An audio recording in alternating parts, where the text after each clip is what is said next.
பாரதிய ஜனதா திட்டமிட்டு இனத்தால், மதத்தால், மொழியால் மக்களை பிளவுபடுத்த வேண்டும் என்று நினைக்கின்றார்கள்.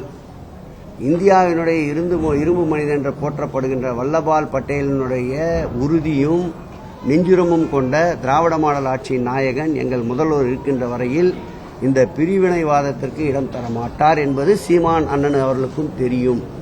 அரசியலுக்காக, பேட்டிக்காக, அரசியல் களத்திற்காக திமுகவையும் இதில் இணைத்துக் கொள்கிறார். திமுகவை பொறுத்தளவில் எல்லோருக்கும் எல்லாம் நிலைப்பாட்டில் உறுதியாக இருக்கின்றோம்.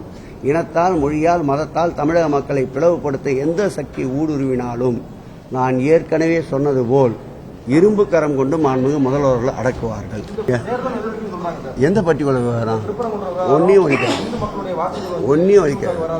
ஏற்கனவே முருகன் வேலோட சுத்தி பார்த்தாரு அண்ணன் எல் முருகன்.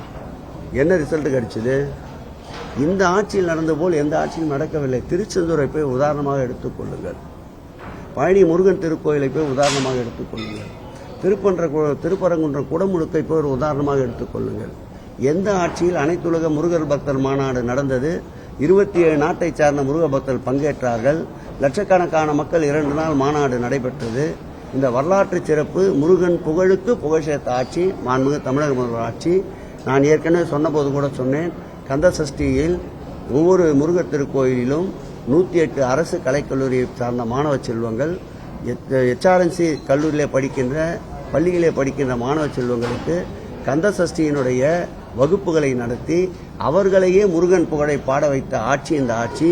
முருகன் புகழுக்கு புகழ் சேர்க்கின்ற ஆட்சி இந்த ஆட்சி என்பதை முருகர் நன்றாக அறிந்திருக்கின்றார், உணர்ந்திருக்கின்றார், தெரிந்திருக்கின்றார். ஆகவே முருக கடல் எங்கள் முதல்வரோடு கைகோர்த்துக் கொண்டிருக்கின்றார். எந்த சக்தியாலும் முருகரை எங்களிடமிருந்து பிரிக்க முடியாது.